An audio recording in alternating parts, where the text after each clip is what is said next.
My upcoming book, The Edge of the Inside, comes out on March 31st, 2026. I wrote this book about my journey leaving my dream job as a multi-site megachurch pastor in 2020 and how I learned to see both the church and God differently from the edge. If you've ever felt like the Christianity you were handed doesn't match the Jesus you read about, this book is for you. If you'd like to read a copy before it comes out, we'd love to have you join our book launch team. You can find out more in the link in the show notes. Welcome to another episode of Cabernet and Pray, where we sip the wine and we stir the faith.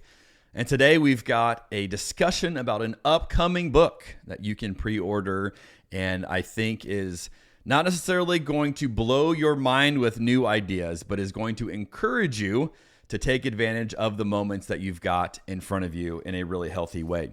It is called The Cathedrals of Connection by a guy named Matthew G. Mattson, which is quite a fun name, and we talk about his name. He is a writer, a speaker, a social mystic, and a spiritual leader dedicated to cultivating sacred human connection. As the founder of Between, an innovative and highly inclusive global faith community, Matt invites people to embrace curiosity, conversation, and shared moments of meaning. Matt lives in Colorado with his wife and his daughters, where he finds glimpses of the divine while running mountain trails, sipping black coffee at local cafes, enjoying hazy beers at neighborhood breweries with friends, and savoring foods from around the world at his family dinner table. This was a fun conversation that went all over the place and was a very easy conversation to have, and I think that you will get a lot out of it as well. Enjoy episode 64, Cathedrals of Connection.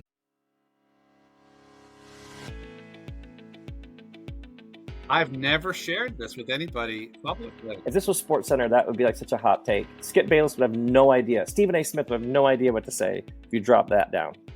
That is so good. The joke I always say is like, how'd you learn so much? You gotta drink a lot. The power of food and beverage to lubricate an environment.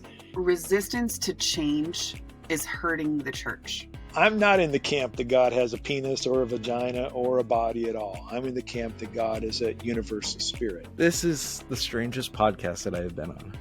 I don't even know what to do. I'm kind of geeked up about this wine. So this is my second glass, and it delivers a little more of a punch than I expected. So if I get a little loopy, it's your fault. You told me to drink on the show. I will also say as a confession, I am a lightweight. So I've had like 3 sips of this wine and I'm already feeling it. So this is fun. You've uncovered the mystery. You've exposed the formula. You've just duct taped together a number of things that aren't normally hanging out together, and I'm here for it. We're going to sit down at a table, we're going to have a glass of wine and some food, and we're going to talk about the beauty of Jesus. Thanks for what you're doing with this podcast and for the creative way you're doing it and the beautiful, positive spirit in which you're doing it. I really appreciate this venue, what you're doing. It is fun, and yet you dig into the deep stuff. I've heard about your podcast for a long time, and I love that you're a pastor and that you explore the world of faith through wine. That's very unique. I never thought of church history in terms of wine drinkers. I love this question. Really got my mind rolling. You had me with herbaceous notes, I want you to know. I'm ready to just stay here and live in the wine tour. I will never forget the first time I bought a bottle of wine by myself, which was yesterday. If you're familiar with drunk history, I thought it's like drunk theology. So I got a little spicy there. It's the peach wine. Apparently the wine is, here we are. Queer we are. Beer we are. No, it's wine, Jeremy. By the way, drinking this Pinot Grigio at 3 o'clock in the afternoon is making me even more direct in my communication than I normally would be. I know why you have your guests drink wine. It makes sense now. Yeah, I get it. A little bit of liquid courage to really unleash the beast. I think you've got a good podcast. So throw in the wine bit in there. That's nice, doesn't it? Cabernet and Pray, yeah. Well, he's normally drinking hazy beers, but today we get him into wine. Welcome to Cabernet and Pray, Matt Matson. Jeremy, thanks for having me. I'll drink whatever's in front of me. That could be a problem, or it could be, an opportunity for me to just be open to experiences. And so that's what I'm gonna frame that as. Yeah, thanks for having me. I feel like that's a recipe for a good time. I am open to drink whatever's in front of me. It has led me to some pretty good times. And the truth is, I'm not like crazy party guy. You know what I mean? I never have been. And as I'm old now, I am less of that. In fact, last night I was at like a church like staff party for this church that I support, and I had like 2 beers. And brother, I've been dragging all day today, and you invited me to have another glass of wine here in Colorado. I mean, it's the middle of the day. Anyway, I'm ready. Let's go. I'm rallied. That's amazing. Okay, before we get into what we're drinking, I want to point something out that I thought was fun. You and I both have, and I don't know what else to call this, then this is what I'm calling it, multi-letter name alliteration. Oh, great. Jeremy Jernigan. I had a Jeff Jeffers was my local newscaster when I was growing up, which was about the only thing that made me feel okay about my name, Matt Matson. Jeremy Jernigan is fine. Like you don't. It's alliteration and delightful. But Matt Matson sounds like somebody was trying to abuse me when I was born. I often say my mom said. My mom stuttered when I was born. I don't think that's true. She does claim that, she's like, honey, I only ever thought about Matthew Matson. I thought Matthew. I was like, really, Mom? You didn't think. You never thought it would be short, really, Mom? Yeah. She's great. My mom's great. Yeah. Oh, that's great. Yeah. So I've, I don't know if you've ever had this problem, but I have it sometimes where if I'm writing my name on a form, I will sometimes write my last name on the first name or vice versa because it starts the same 3 letters every time. 100%. And I'm like, oh, dang, I wrote my last name, or whatever. And I was looking at your name and I'm like, man, that's got to be way worse for you of like, I write Matt every time. Yeah. And then sometimes I keep going, Yeah, that's right. I have very little connection to my Norwegian Scandinavian heritage. I don't really, but if I bump into people who have deep connection to Norwegians, they're like, oh, Matt Matson, you are the son of Matthew, like you must go back generations. And I'm like, I don't know. Yeah, I'm a white dude. Yes, you're right about that. But other than that, I don't know much else. And yeah, I get confused all the time where I'm writing my name. I do it all the time. I do that all the time. Yeah. Are you secretly like a Viking? Exists in your heritage? If I told you, it wouldn't be a secret anymore.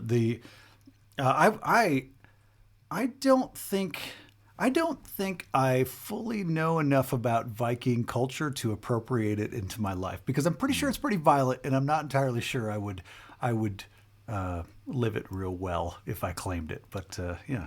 I mean, I watched the show Vikings, and it was pretty intense. So that's my level of understanding of Vikings. If you give me an axe and send me into the woods, I'll feel pretty cool about it, but I'll look like an idiot. So those are. You might not make it out. That's right. That's exactly right. Especially if it's cold. Mm-hmm. Oh, especially if it's cold. Yeah. All right. I love it. Okay. So now we've established who we're talking to. Let's talk about what we're drinking. Today I'm going to the promised land for what's in my glass. This is authentic 2021 Temperance Hill Vineyard Pinot Noir from Oregon. From the Willamette Valley. This is made by my buddy Nicholas Keeler. Everything he makes, I love. I often talk about he's like a magician with this. And I tapped into this last night purely for preparation, Matt, not because I wanted to. I was working. Yeah. I was researching for the episode. And it's just a delightful Pinot Noir. It has, the way I like to describe Oregon Pinots, has like a refined, elegant spice note that you don't get in California Pinots. But then this one has that minerality to it as well, earthy notes that you often would assume of old world wines like France. And so the technical, and I can't even say this with a straight face, the technical way you would describe this is I'm picking up forest floor notes. But when you say that, people give you a look and they're like, you are pretentious, right? So I'll say that for the winos out there on the episode, but to everybody else, be like, it's got some earthiness to it. But it's fantastic. I'm enjoying it. That's what I've got. What do you got in your glass today? Today we're drinking a Tobin James from the Central Coast of California from Paso Robles. The James Gang Reserve 2019 cab. Okay, here's the story. 2 spring breaks ago, last spring break, somewhere in there, we took our kids, Megan and I took our kids, and we were like, let's just go to California and let's have an adventure. We've been to California before, but let's make an adventure. So we started we flew into San Francisco and flew out of San Diego. I live in Denver, and so we just kind of did that triangle. We flew into San Francisco, did some stuff, and then drove down the coast and stopped in Paso Robles. We didn't know anything about it. It was like kind of halfway, and we were like, let's make it leisurely. And so we went with my wife and I and our 2 teenage daughters. We went to some wineries in Paso. And we'd never been there before. So first of all, we were saying it wrong. I probably still am saying it wrong, but we were like, oh, Paso Robles or Paso Robles, which seems appropriate to the, nope. Everybody like corrected us and was mad at us about saying it wrong. So Paso, and we go to first, we've got one reservation at a winery to do a tasting. And before we go there, we drive past this other winery that's almost closed, like it's almost closing time, but they're flying 2 flags out. They're flying an American flag and they're flying a Chicago, like a city of Chicago flag. Well, my wife and I met in Chicago, got engaged and married when we lived in Chicago. And so we're like, let's go check it out. So we turn in there. We're the only people there. We talk to the guy behind the bar and he pours us a couple tasters. And we're like, hey, do you have Chicago connections? And he's like, yeah, actually, the owner is from Chicago. Like her family's from Chicago from a long time ago. And he's like, do you want to meet her? She's right here. And she walks out and we end up having this conversation with this lady that was so cool, so rich. And we're looking at all the pictures on the walls and there's all these old black and white pictures like mobsters in, you know what I mean? And she's like, oh, these are my family. And so we start talking about old world Chicago stuff, like old Chicago mobster stuff. Anyway, great experience there. And we're beaming. We've had a little wine. And then we go to our appointment over at Tobin James, which is like a touristier spot in Paso. It's kind of the big one that I think a lot of people go to. And we end up sitting at the bar and doing a long tasting. My oldest daughter's sitting next to us at the bar, just like watching and learning and listening and like like for her first time, like really getting into what is wine about? Like, why do you guys like wine? And then my youngest is like playing a Atari video game over in the corner. She's having a great time. We end up subscribing. You know, it's a good wine tasting when you say yes to the pitch at the end to join the wine club where they're going to ship you a case. Well, we've got plenty of Tobin James in our pantry downstairs because we are proud members of the Tobin James Wine Club because that day was so full of, I don't know, the memories that we have of that day are so simple. It's just like us sitting around talking, not about anything, not about anything profound, but the day itself lives in our memory, I think for all of us, as this profound day. And so I'll drink any cab you give me, especially a California cab. I'm a Napa guy. I'm loyal to that beautiful soil of Napa and what it gives. But this Central Coast cab is maybe not as heavy as a Napa, but really, it's oaky. It's full. It's got a lot of stuff. What I realized when I took my first sip of this is how long this lives in your nasal passage as like I felt like my nasal passage got encased in wood and like it just stayed, but it was really still really sweet on the tongue, but the wood just filled the senses. So anyway, cheers. That's called the long finish in the yes, biz. That's what this got has, a long for sure. finish on that. That is one of the most incredible explanations of what's in your glass we've had from a guest. I'm going to be honest with you. And I feel like Tobin James needs to pay you or at least sponsor this episode. I mean, clearly that was quite the plug for them. So Tobin James, if you're listening, the wine reach out. Yeah, I don't know. Yeah, I don't know their tagline. I've got to dig into the. That's incredible. I will say, as an aside, for any wine lovers on this episode today listening in, that's the way to go. If you want the good stuff, go to a winery that you like, become a member there, where then they are sending you direct bottles because that's the stuff that they don't sell commercially, and it's going to be way better. So, like what I'm drinking today, you can't find at a store. It's directly from the winery, and it's always going to be better. And yeah, you have to usually commit to X amount of bottles a year, but a lot of them aren't crazy. And so there, just felt like a good plug. If you want to get serious in your wine journey, that is a way to go. No kidding. There's always one or two extra like bonus bottles every shipment, and it's stuff that they don't, is not, if they do have it listed on their website, I mean, it's incredibly expensive to buy retail, even directly there. And they're just throwing them in to the shipment. Yeah. Anyway, love it. It's great. All right. So I got a question I'd love to ask guests to establish a little bit of your story for our listeners to kind of figure out who are we talking to today? What's your background? The question is this: if you look at the last 10 years specifically in your life, how would you say your faith has changed in that time? Dramatically. I grew up in a way where I went to church, but was very quickly bored by church. I think I was disenchanted away from church. I do not have a story of church trauma or church hurt. But I do have a story of church, like being so poorly delivered to me as a kid that it just sucked all the spirit out of me. And I went for decades with nothing to quench the spiritual longing I had inside. I mean, I was so, it just seemed dumb, like boring, dumb. Like I did not get it. And I had cool moments there. I can look back and I could trace all these cool, like high level spiritual moments that filled my soul, moments that let me know that I am a spiritual human. I have that part of me, but I just could not find it in the spaces that were presented to me as a kid.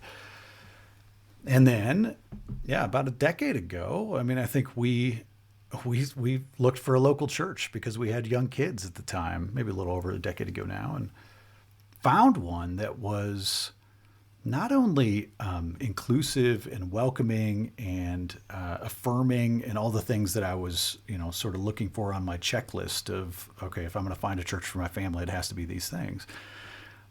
But it was also fun. And it was also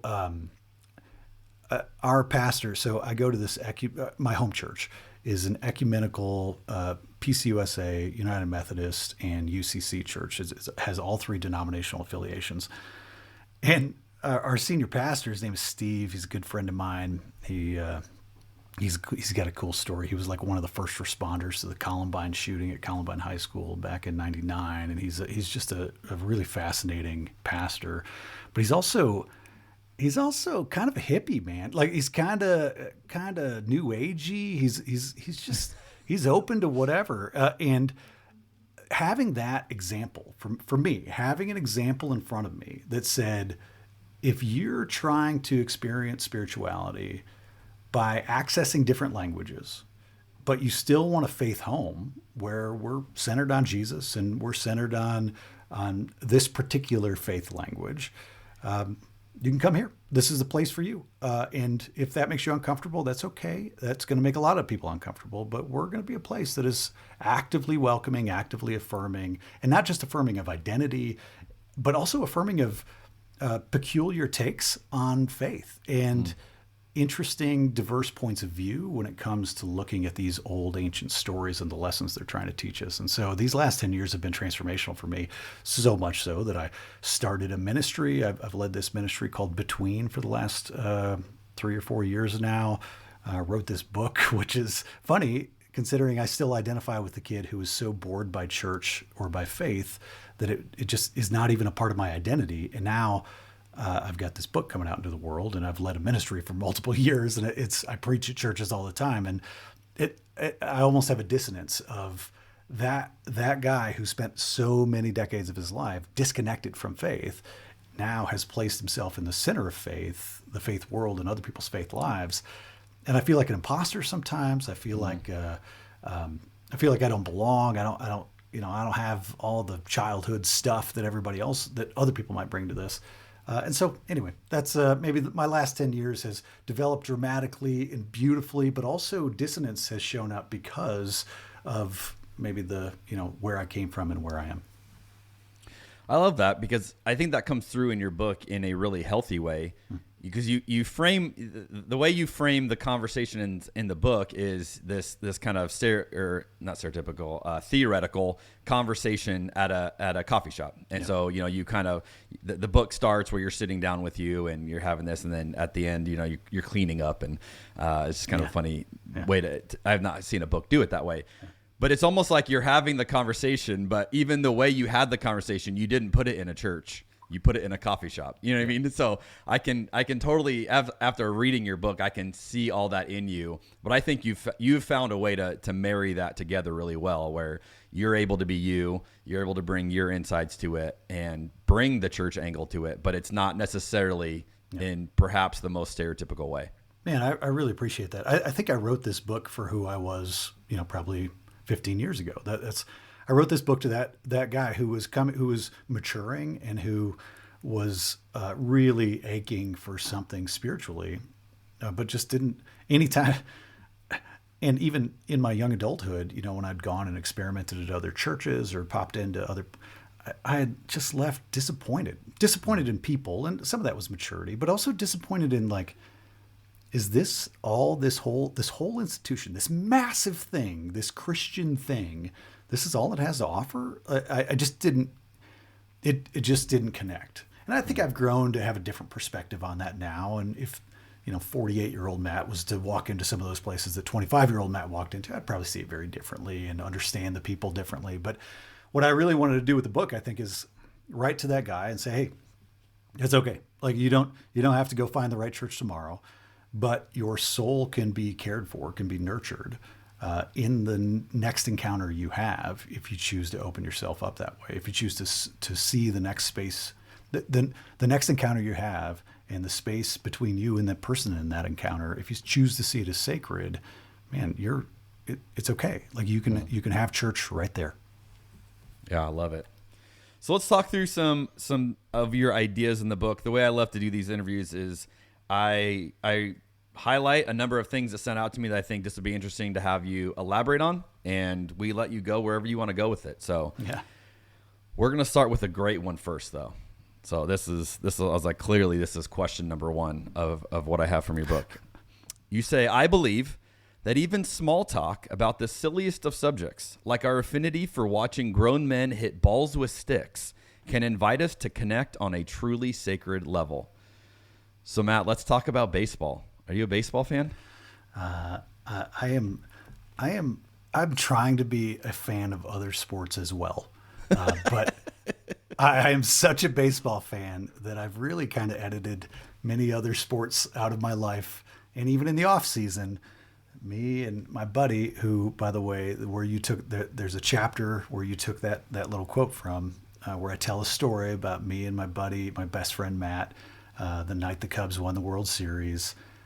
And staying up really late with him. I wasn't with him, but we stayed on the phone, crying about the game, about the World Series, about 108 years of no championships. But we were crying about so much more than that. We were crying about how much we meant to each other and how baseball was this little thing that our big relationship was centered on. So yeah, I'm a baseball fan, Jeremy. You're a baseball guy. Yes, you're a baseball guy. I'm a huge you're a baseball Yankees guy. fan, right? Yeah.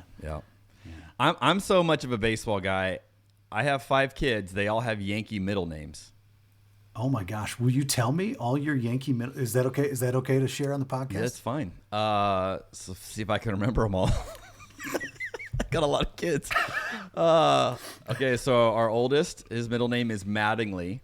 Yes. After Don Mattingly. Donnie and the way baseball. I love it. Yeah. The way we got into it is I actually tried to have that be his first name, would be Mattingly. And I thought, contrary to your mom, I was like, we could call him Matt, shorten it, right? And then, it would just be a different version of the long name. Rather than Matthew, it would be Mattingly. But my wife didn't go for that. But she did agree. She's like, well, we could do the middle name for that. So I'm like, game on. Then I got really bold with number 2, and I thought, is there any chance I could talk my wife into making this a thing that we do? And so our second, I kid you not, his middle name is Jeter. Oh, I was going to guess Jeter. I knew you'd go Jeter next. You got to go Jeter next. You got to go Jeter. Yeah. So I got Mattingly at first, who was when I was a child, he was my favorite Yankee. Yep. Then Jeter was like the next era of that. Then we had a girl, and everyone's like, oh, too bad you can't do it anymore. I'm like, this is how wrong you are. Yeah. Her middle name is Ruth, after the babe. Oh, not the book, not the Old Testament book. No, no, after the babe. Absolutely. Yeah. No, anyone who knows us knows that's not an Old Testament name. That is a Yankee name. That's the Yankee Ruth, not the Old Testament Ruth. That's amazing. So then number 4. So our little 2 guys, we fostered and adopted, and it was actually really cool when we officially adopted each one of them, which was a couple of years apart. Giving them a Yankee name was kind of like our way of saying, you're one of us now. Wow. Like you like this name has you've become part of this family. And so number 4, his middle name is Barra. Oh, great. And number 5 is DiMaggio. Oh my God.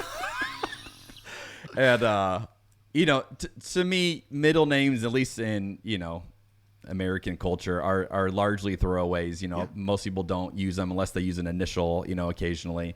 And so we're like, let's give our kids a story. Like, let's have something fun with this, so that they all, get to tell that, like, oh, actually, I'm named after this Yankee player, and no one believes them at first. They're like, okay, sure, your middle name's Jeter, yeah, and it's like, no, like legally on my birth certificate it says, Jeter. So I'm into it, man. What a perfect way to prove the point I was trying to make in that chapter, and from the quote you pulled out, that sports, yes, I do.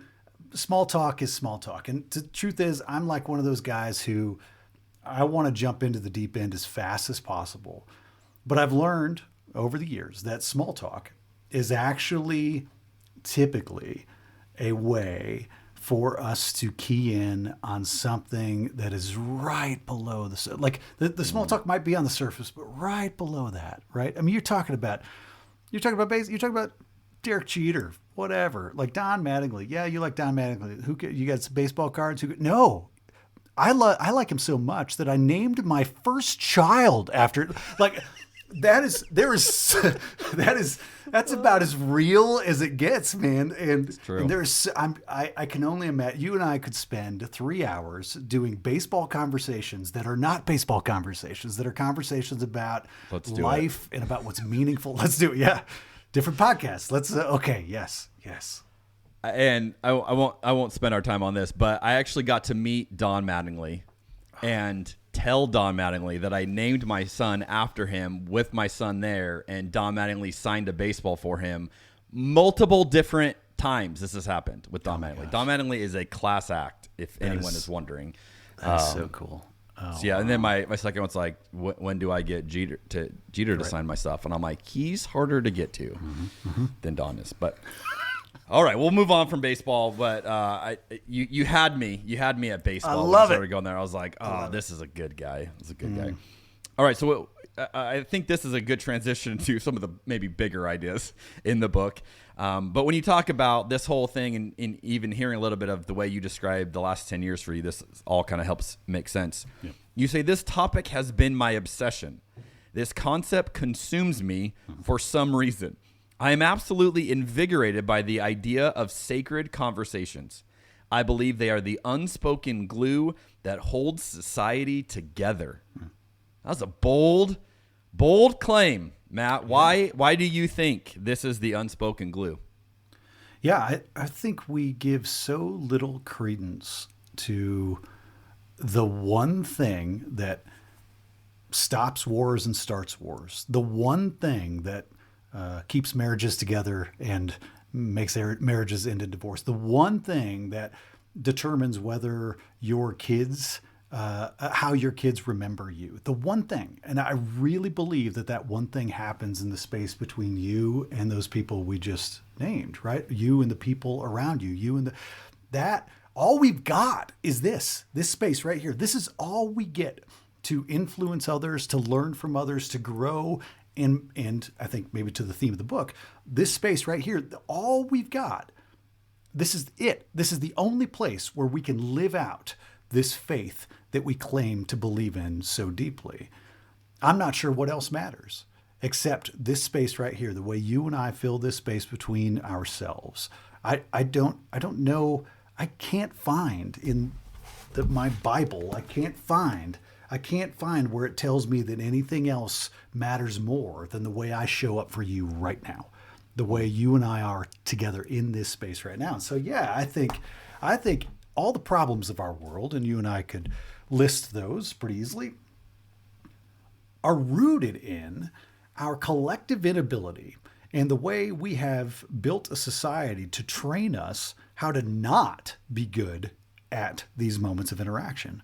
We've got a society that trains us and encourages us to avoid each other. And when we do interact with each other, to interact with each other in extremes, to cut each other out of our life or to tear each other down or to, right? Like all we're looking for are either superstars or villains, where the reality of real living is in the way we share an hour-long cup of coffee with our friend or our neighbor or somebody who we just met, and what we can fill that space with. If we can feel not only each other's truths, but I think somewhere in that mix is God's presence. And for me, it's the easiest way to access it. So yeah, a bold statement that this is the big thing that has led us to where we are, our inability to interact, our inability to connect.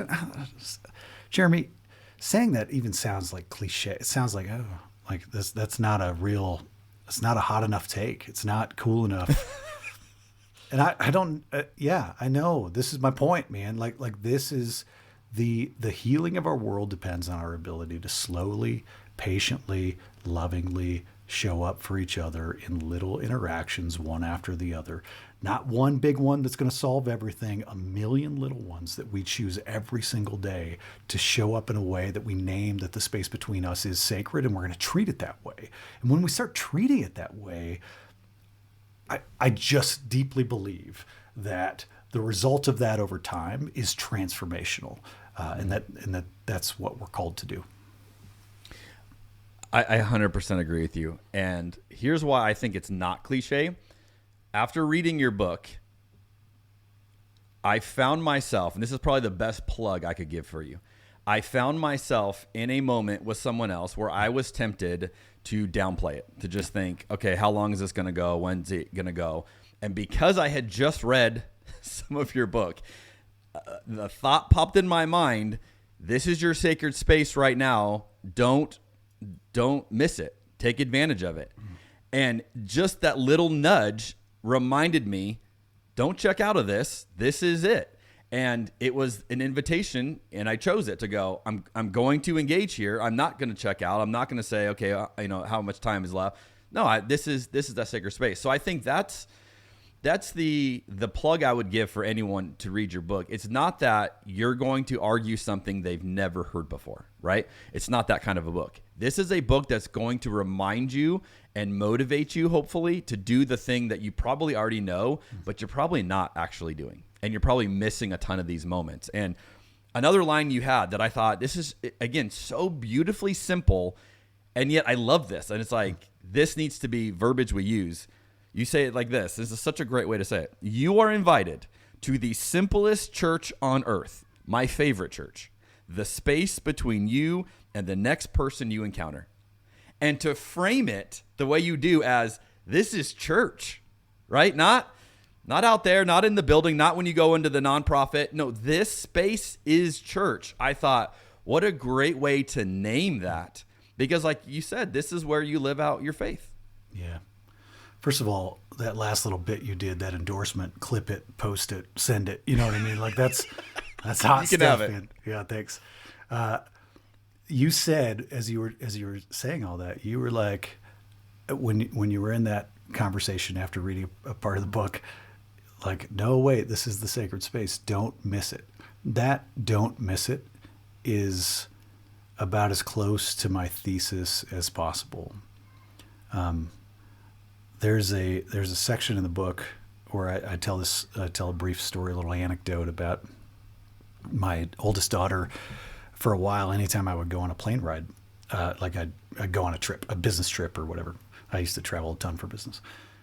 And right before I left, she would always say, "Hey, Daddy, make the most of this trip." And I don't know where she came up with that little line, but it was this cute little line that she'd say to me over and over. And I started to like obsess over that line, like this idea that make the most of this trip and that, you know, don't miss it. That this is it. We only get one trip here. This is the trip. Make the most of it. Don't miss it. And yeah, again, it feels cliche, but I love what you said. This book is not, I am not revealing the ancient wisdom that finally somebody's revealed. Wrote it down. Yeah. No. I'm just trying to remind people. That's why I think it was so hard to get this book published, is because it doesn't claim to be the hottest take. Oh, this is going to blow everybody's mind. No, it's like, no, what we all need is just a gentle reminder, a gentle invitation to not miss it, to make the most of this trip, to not wait for Sunday to think that I'm at church and to act in the way that I act at church only when I'm there on Sunday, if I even go. No, instead, tomorrow, that when you push pause on this podcast and you go to the grocery store and you're talking to the person checking you out, the person who comes over and fixes the automatic checkout machine. Let's be honest. After you self-checkout. That's right. Yeah. The self-checkout fixer person. When you encounter that person, like, you get to choose, like, how will you encounter that person? That's it. I know that's silly. I know that's so simple and elementary, and it's not big word theology, and it's not, Masters of Divinity level. But I just think it's the one thing that we fail to do consistently. All of us fail to do. Me especially fails to do consistently. And I have to be reminded of it consistently because I don't want to miss it. And I want to make the most of this one trip that I have. You have a line: actively choosing to see a momentary encounter as sacred is a holy act in itself.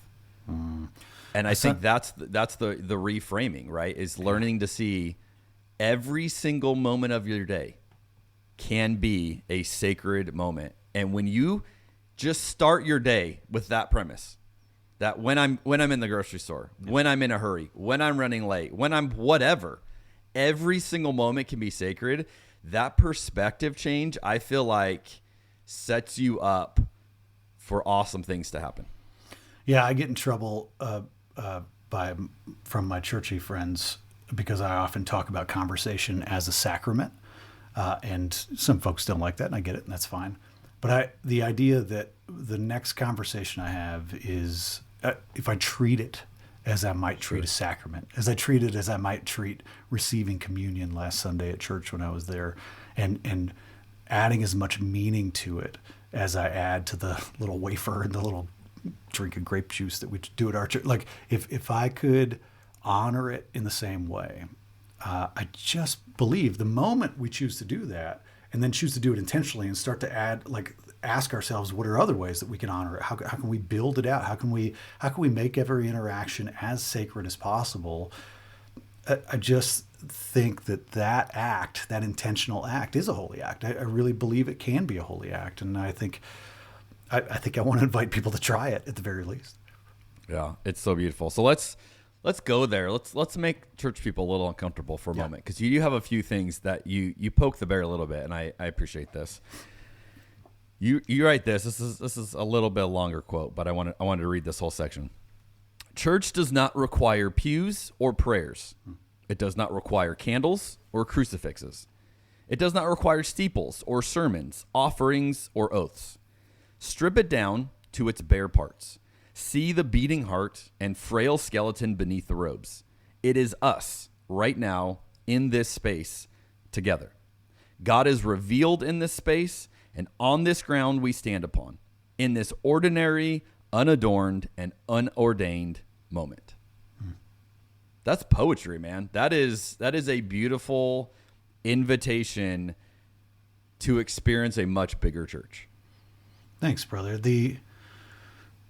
As you read that back, I was struck by the line of the frail skeleton beneath the robe, right? Like, it is us. There is something that I have found challenging in the faith world as I've entered it full-heartedly over the last, especially the last 5 years, is the level to which people point to the ordained, the frocked, and not just respect them, but like place them on a pedestal in a way that is so unhealthy and so problematic, and almost in such a way that harm can't help but happen because of the power dynamic that. Yep. And I'm not. This is me actually not necessarily blaming the institution or blaming the pastor who is in the power position. I'm blaming everybody who's involved, because everybody who's involved is involved in building the pedestal and in setting the idol of the pastor on top of it and pointing to them and saying and giving them, granting them authority, granting them power over their life. I have deep, deep respect. I hope, obviously, for both the institution of church, but also the institution and the education and the preparation of ministers and pastors and priests and guides. But I think the power that we put, that power is built by feeling like the only place that is sacred is inside the church walls, or the only person I can talk to about my spirituality is my pastor, or right. All of these, these power dynamics are so obviously messy. I'm not the first person to suggest any of this, obviously, but and especially not on your podcast. Many other brilliant guests have been on your podcast recently who have done this very well. But if we can, I believe, inviting people to start to see this space between us right now, or the space between you and somebody at a coffee shop or at a dinner table or at over tea, as sacred as any other church you've ever been in, as any other cathedral you've ever set foot in. The moment you choose to honor it the same way, I actually believe that starts to slowly crumble some of the harmful power dynamics that are built into the institution and that have done so much, that have caused so much pain to so many people over the years. I 100% agree with you, and I am an ordained pastor. Right. Yeah. And it's funny. Here's something I'll say to you. I'm considering diving into coursework that might lead me to being pointed to and lifted up as an ordained pastor. For complicated, and I find myself like both pushing back against it and saying, I don't want to be that. I want to be on the edge of the inside. There's a plug for your new book, Jeremy. I want to be on the edge of the inside. March 31st. Yeah, there we go. I'm excited about it. By the way, I use that phrase often.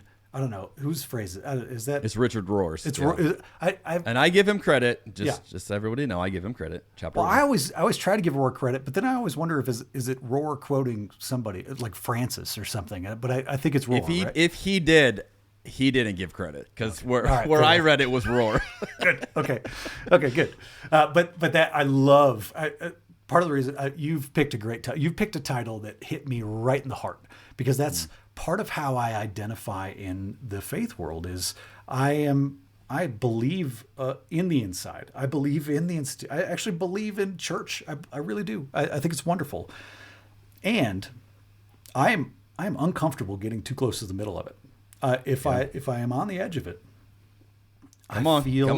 If I'm on the edge of it, but I feel like that's where the hurt is. On the edge of it is where by the way, there are people in the middle who also are actually deep inside on the edge back here, because they're hurting, they're longing, and they can't talk about it though, because the middle has so much stuff, right? It has so much weight and so much baggage and so many expectations.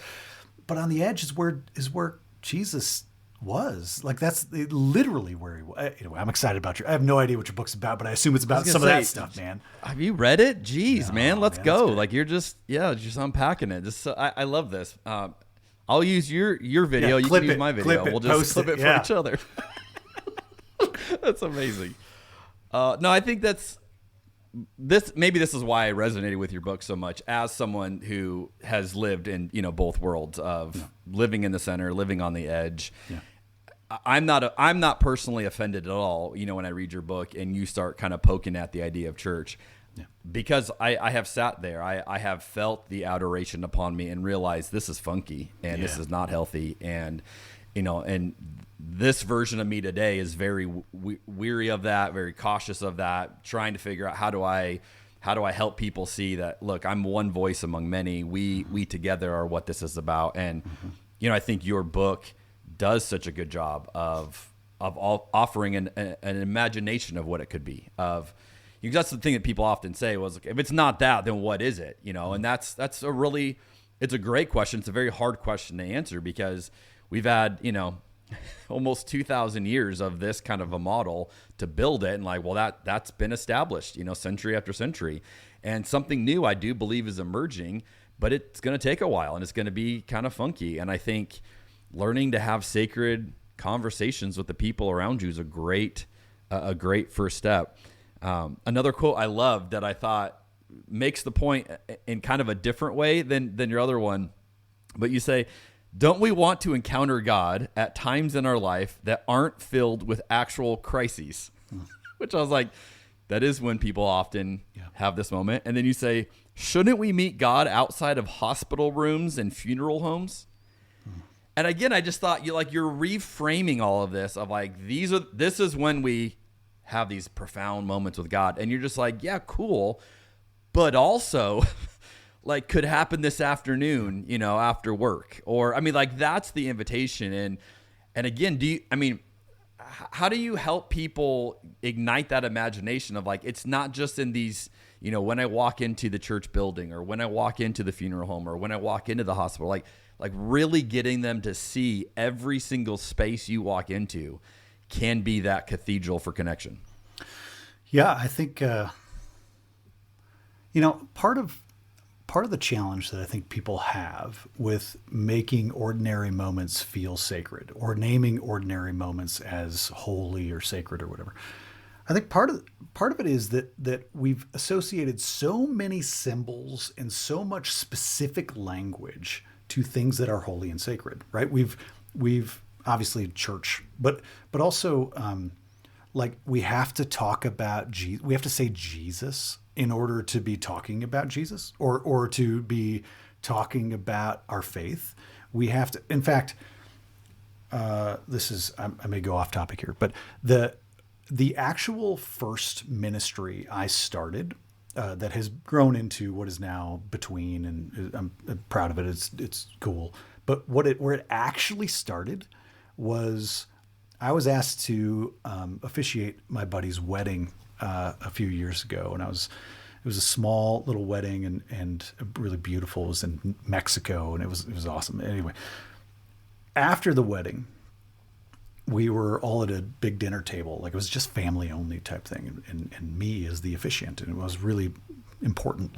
I felt really honored to be there, and it came time to give the blessing. And Jeremy, I don't know why, but I have a weird tick where if you ask me to pray out loud, I'm a professional speaker. I have been for decades. I now preach regularly, but praying out loud, I don't know what it is. But I think it's this subconscious thing where I took seriously Jesus's instructions to go someplace quiet and just close the door, right? And so I immediately get self-conscious. And anyway, so we're at this wedding, it's the reception after this dinner. And by the way, my faith is significantly different than most of the people in this family. It's a pretty evangelical Christian family. And they turned to me because I officiated the wedding. And they're like, yeah, you're the would guy. You say grace? Yeah. And I panicked, Jeremy, but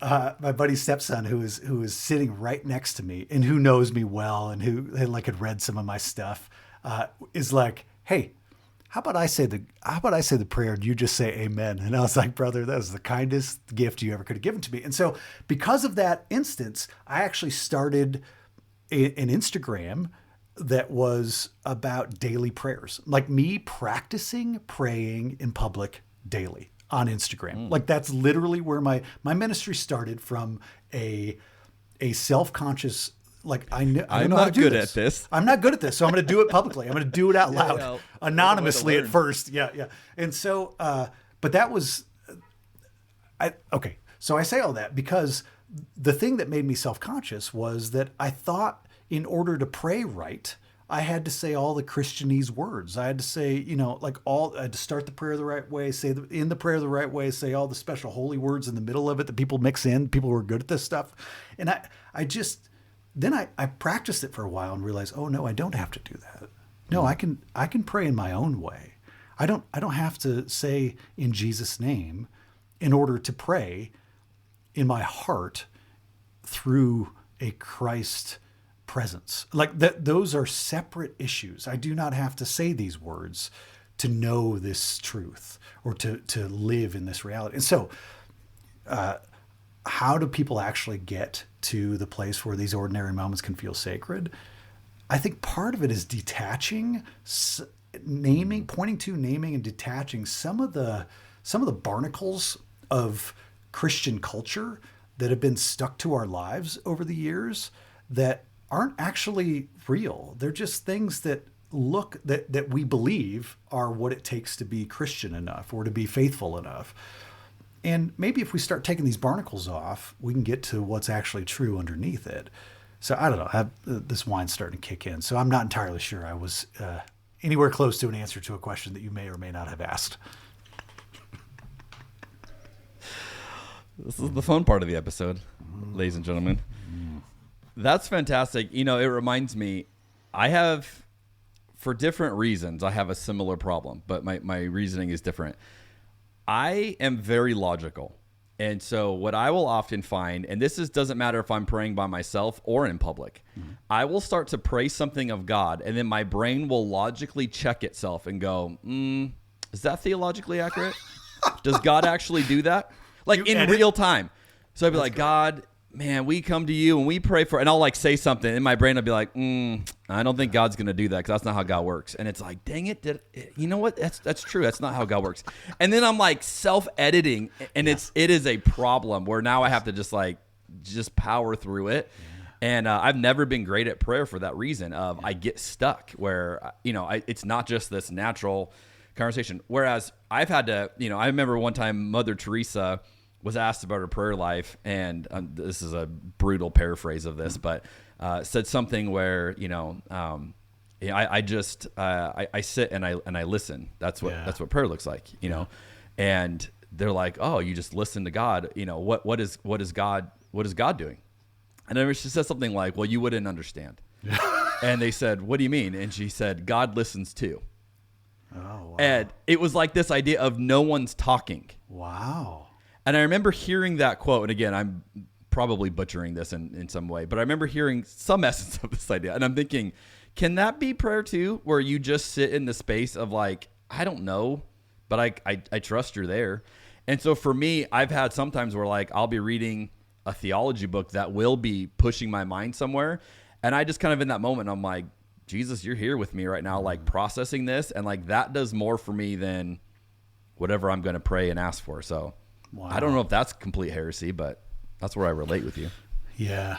Well, what definitely is complete heresy is me connecting that story of Mother Teresa listening to God listening and a chapter in my book, Cathedrals of Connection. That would be heresy, but I'm going to do it. This reminds me of. Speaking of, but I found myself writing about moments in my life that I called moments of sacred connection, where nobody was saying anything. There's a chapter I know I wrote about me and my daughter on a long car ride, basically saying nothing, except like occasionally, like I'd like, touch my hand on her shoulder and be like, I love you, kid. She'd be like, yeah, I love you, Dad. And that was it. And then maybe like at some point, one of us was like, you want to get a milkshake on the way home? The other one was like, yeah, it sounds great. And then, and then listen to the music. And like me saying that is church, me saying that is a cathedral is heresy. I'm sure plenty of people don't like that. And Jeremy, I don't know any other church I'd rather be at, especially in a moment like to feel the presence of something far greater than either of us and far greater than And yeah, maybe psychologically, this is just, the rhythm of the road changing the rhythm of my brain waves. I don't know, but it sure felt it felt godly. It felt like this thing that I keep praying for, this thing that my soul is just so hungry for, these moments that are truly transcendent and beyond anything else. Just people listening to people listening. That's a really powerful way to frame it, Jeremy. Good job, Mother Teresa. Way to go, Mother Teresa. She's You were onto something there. Yeah. All right, I'll have one more question before we move on to my my lightning round for you. Yep. This is about you mentioned your ministry Between that you run, and so I did a little digging on it, and I found a phrase that I thought was intriguing. I wanted you to explain this to us. I noticed on the website for Between you have this line. This is fantastic. This is a BYOB, bring your own beliefs community. Yeah. Unpack that for us, because that's an intriguing idea. Yeah, I think there's a lot of people who think that the moment they step into a faith community, they've got to drop everything that they brought with them and adopt whatever food is being served, right? Like whatever spiritual or maybe not even spiritual, whatever doctrinal or dogmatic food is being served. And I want to create a faith community that is literally the opposite of that, where I don't have any food to serve you. I've got some stuff you can explore, but I'm not offering it with certainty or with as though it is truth or as though it is. I just offer it as this is how I'm understanding this idea today, and I'm more curious about what you're bringing. And I think what I've learned is that when I invite people into conversations like that, where I am genuinely and full-heartedly and wide openly just curious, what do you think? My faith has gotten much stronger because of what I've allowed in than it has because of what I blocked out. And so bring your own beliefs. I mean that sincerely. Bring whatever you're bringing. If it's out a different faith tradition, a faith tradition that is a little wacky or a little fringy, cool, bring it. As long as it's rooted in love. As long as it's something that is bringing us closer together, which, by the way, I think all the big ones are, and even most of the little ones are all kind of pointing at one thing. They're pointing us toward each other. They're pointing at togetherness. I think the deeper we dive into our own spiritual understandings and even our own written faith traditions, the more we'll see that they're all pointing us in the same direction, and that is togetherness. That is, man, I'm doing this long sort of, I'm back in Old Testament stuff right now, kind of digging through. I'm in 1 Samuel, but I'm doing a long reread, and I'm just so struck by all these old stories of war and conflict and violence. And I think so many people pick up the Bible and they're like, this is what this book is about, is war and conflict and violence. And no, if we read the whole story, if we look at the whole plot of take the whole story, the whole book, it's pointing to those things, talking about how horrible they are, like how so distant from God they are, over and over and over. Like the Bible beats you over the head with, stop doing this stuff. Start coming back together. This is the whole point. And not just New Testament, liberal, progressively framed Jesus. The whole thing, all of it looks at this. The story seems to point us back to each other over and over and over. And so, oh gosh, I don't know. I don't know, Jeremy. I'm just going to keep drinking this wine. I'm going to keep praying out loud. You know what I mean? That's what I was just. That's a good time to transition to our next section, I think. Okay. Let's talk about wine for a moment. You started with a heck of a story, about Tobin James. So I want to see if you can top that. That might be the story you have. But I like to ask people, when you think about the best wine you've ever had, is there a moment, a memory that comes to your mind? And if so, can you think about what it was you drinking, where you were drinking it, who you were drinking it with, why you were drinking? Do you have a story when you think that was as good as I could have ever imagined it with wine? What comes to your mind? I have 3 different stories. I'll just tell one. One story is about when I was really young and discovered like my first wine. Like oh my God, wine is incredible. Wine blows your brain off if you can really enjoy it. I'm not going to tell that story. That was a Lodi Zen that I drank in Chicago in a little wine bar, and it blew my mind. Second story is the story I will tell. Third story, I won't. But when you say what's the best wine I ever had, it was actually a Sterling Cab, which is pretty retail available or anywhere around. That's still silver label, but it was with a friend in Washington D.C. over just an intense, beautiful conversation. But the story I will share is in. I love doing wine tastings, man. Like wine tastings are so fun. What took me so long to discover this in my life. Wine tastings are so much better than going out to the club. You guys like don't go to the club, go to the winery. Yeah.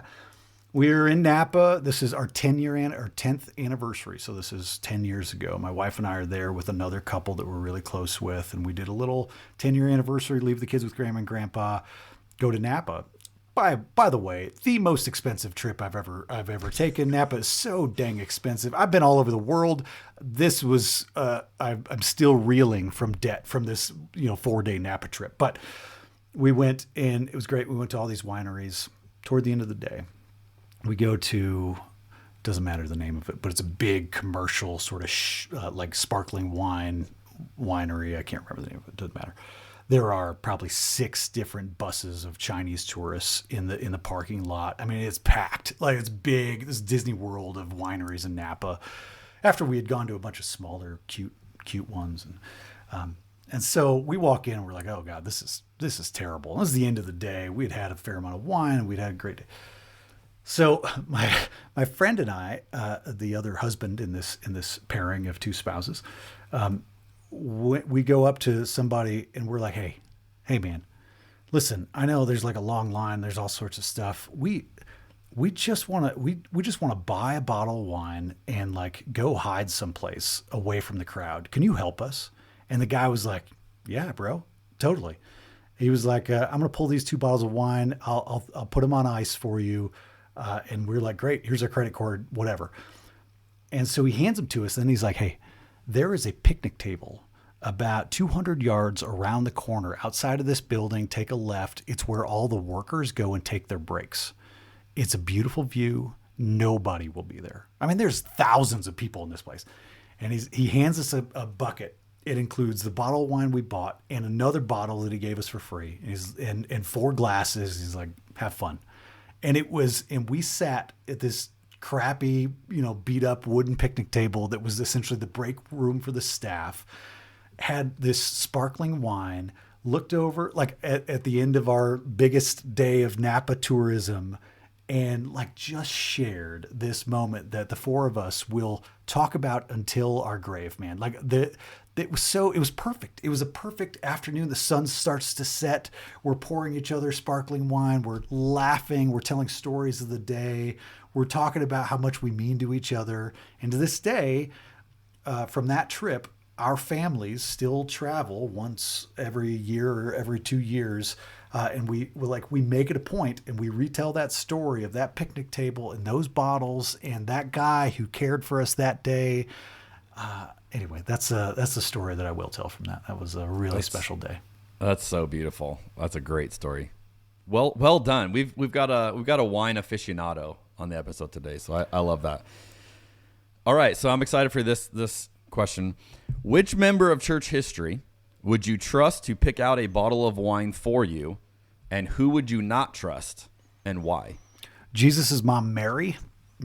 Mary is the answer. The Virgin Mary, the Blessed Virgin. You're going Mary to pick the wine for you. 100%. So I think I have this story right. I could be, my biblical history isn't perfect, but the way I remember the story of Jesus turning water into wine, they're at a wedding, and the wine's gone, and it's like the party's dying. Like I picture myself at a wedding, and it's like, oh God, the bar, this open bar, like they're out of booze. Like what is going on? Like everybody's like, oh, this sucks. Bad news. Yeah.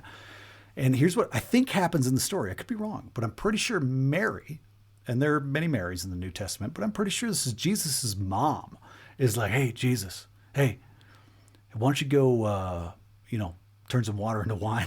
Like I'm pretty sure that's the story. I'm going to go back and read it after this, Jeremy. Everybody else will too, but don't read it until after you've had a couple of glasses of wine.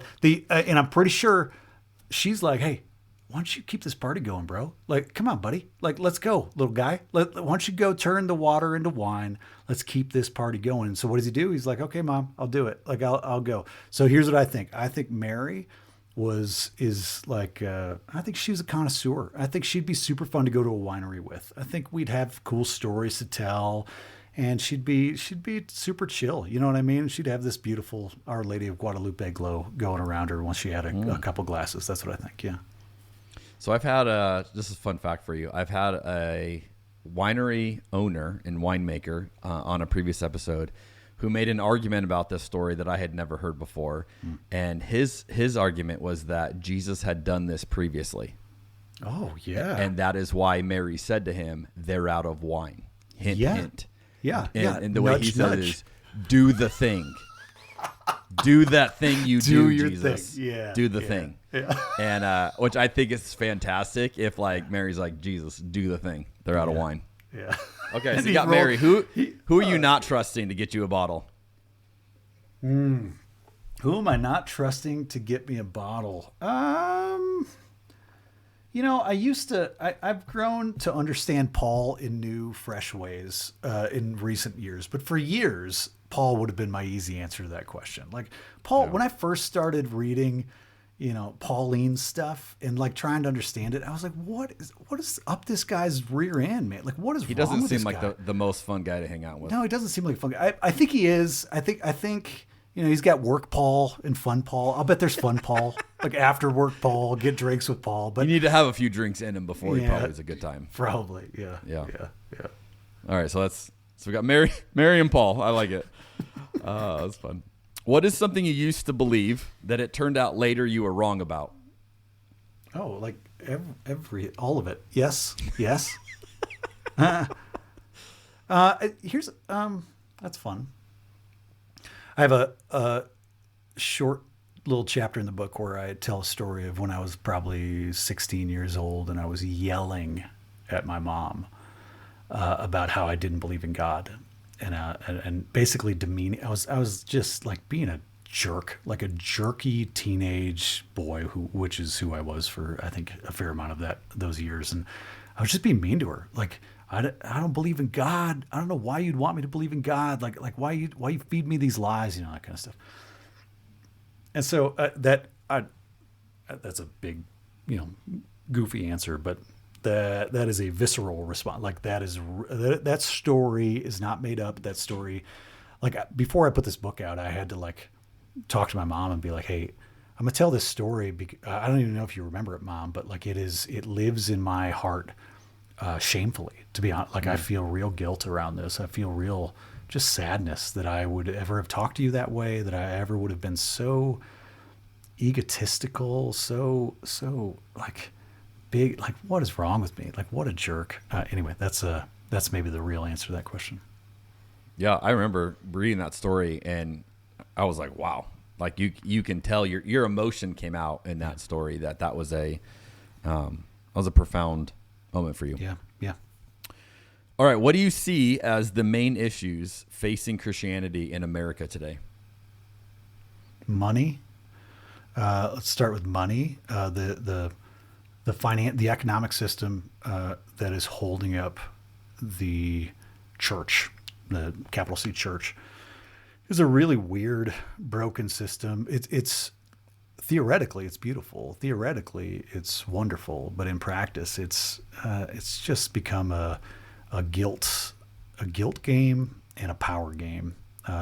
If you don't give or give enough, you're hurting the church. But if you do give, you think you have all the power for a local church. So money is the big one that I don't know much about. I'm not an expert in that department, but I can't not say that before I say anything else. I think I don't know what else, but one other thing I'll point to for sure is that we have decentered human connection Human Connection, this book is about such a simple thing. It's about the way we fill the space between us. And that feels like when I talk to many of my close pastor friends, they're like, yeah, I get it.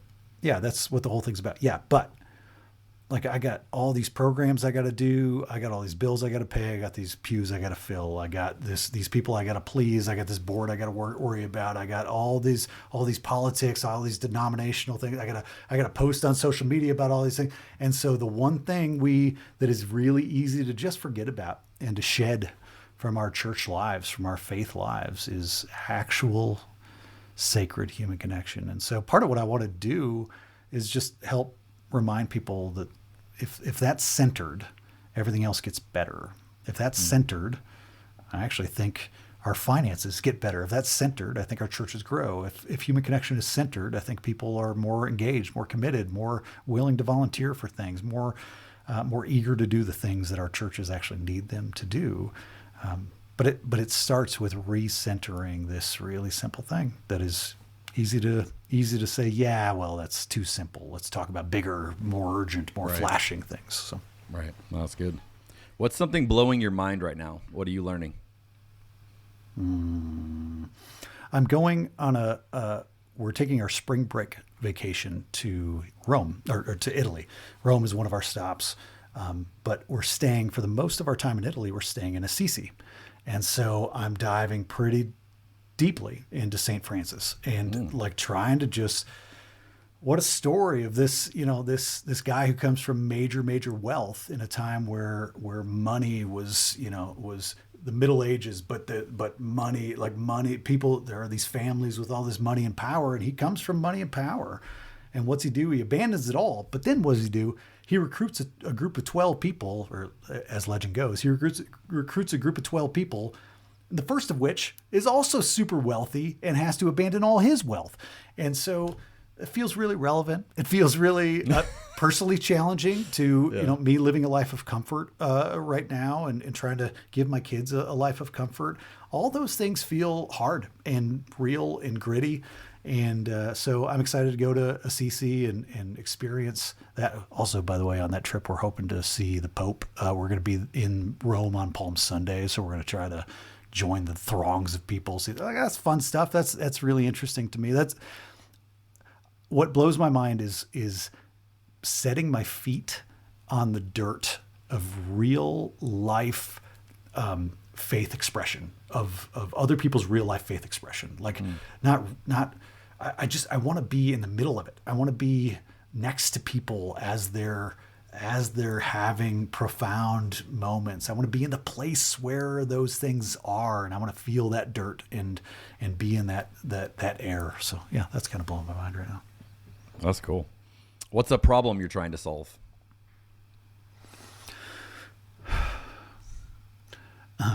A personal problem I'm trying to solve with myself is patience. I want to build a giant, growing, flourishing ministry full of millions of people and tell that story, because that would make me feel good. Building a ministry that is actually a ministry and that is actually one that is caring is a very personal, very slow, very small project, as it turns out. And that's been a hard lesson I've learned over the last several years, and a lesson that I know plenty of other people with big ideas who show up in the faith space learn over and over. But the problem I'm trying to solve is not how to grow my ministry. The real problem I'm trying to solve is to teach myself that the people in front of me, a small group of people who are willing to open their hearts and souls alongside me, that's everything. Like for me to treat that as everything. That's the problem I'm trying to solve right now. That's good. What's something you're excited about? Man, okay. All right. So I'm going to stay on a theme. We got a couple trips coming up, Rome, but by the way, we're flying Turkish Airlines, so we're connecting through Istanbul. We'll be going to our first, as a family, going to our first sort of Muslim majority country. And so I'm excited about that. But then we booked a summer trip. We travel our travel is, we don't have a fancy house. I don't have any retirement. We're bad at money because we spend all our money on traveling. We believe somehow we've convinced ourselves that if we take our kids all over the world, something good will come from it. So we're going to, in this summer, we're going to Dubai and Greece. And Dubai is a fascinating, like UAE, the money, the like biggest buildings, the flashiest stuff, the most famous people, the glitziest stuff, and the oldest gold market in the world, and these old small Muslim communities and enclaves, and these beautiful expressions of really local faith and food and culture. And so I'm really excited to expose our family and me, like to walk into spaces that are outside of my comfort zone, respectfully and humbly, and wildly curious, and probably difficult to navigate. But I am into it, man. Truthfully, I'm just excited about that upcoming travel. Man, that sounds super cool. Mm-hmm. All right, is there anything else that you want to mention that we haven't covered yet, but we could not close this episode without addressing?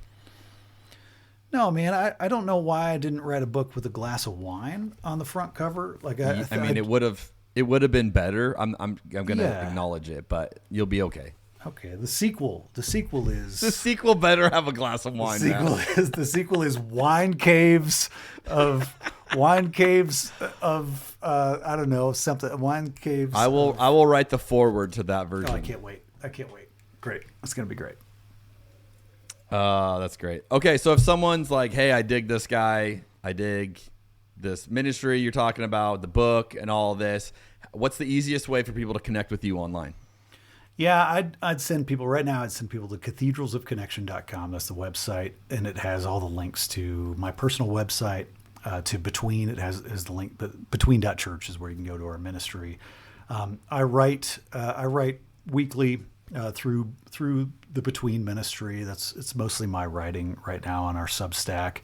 Again, you can find all that at cathedralsofconnection.com. You can pre-order the book, and you can click around at a bunch of other stuff that I've got, and some other things I've written about the book, but also things that I'm writing on a weekly basis about the intersection of faith and human connection. Everything that we do lives at that intersection. This book lives right at that intersection, obviously. And so if anybody wants to figure out new ways to make those little ordinary moments sacred, that's exactly what we're trying to teach every single week. And we're trying to pull from different faith traditions and dive into deep spiritual wisdom to see maybe what it has to teach us in new ways today. It's beautiful. And the official launch date is? February 24th, coming up soon. February 24th, 2026, Cathedrals of Connection will be, I don't know, wherever you buy books. Excellent. Well, Matt, it has been a delight to get to talk with you today. Your book's fantastic. I'm excited for people to take these ideas and make sacred moments in their everyday. So thanks for the nudge, and thanks for taking the time to talk with us today. Thanks, Jeremy. I appreciate it. I'm going to finish this glass of wine and probably go take a nap because I'm aging. On that note, hey, everybody, thanks for tuning in to another episode. We will see you on the next one.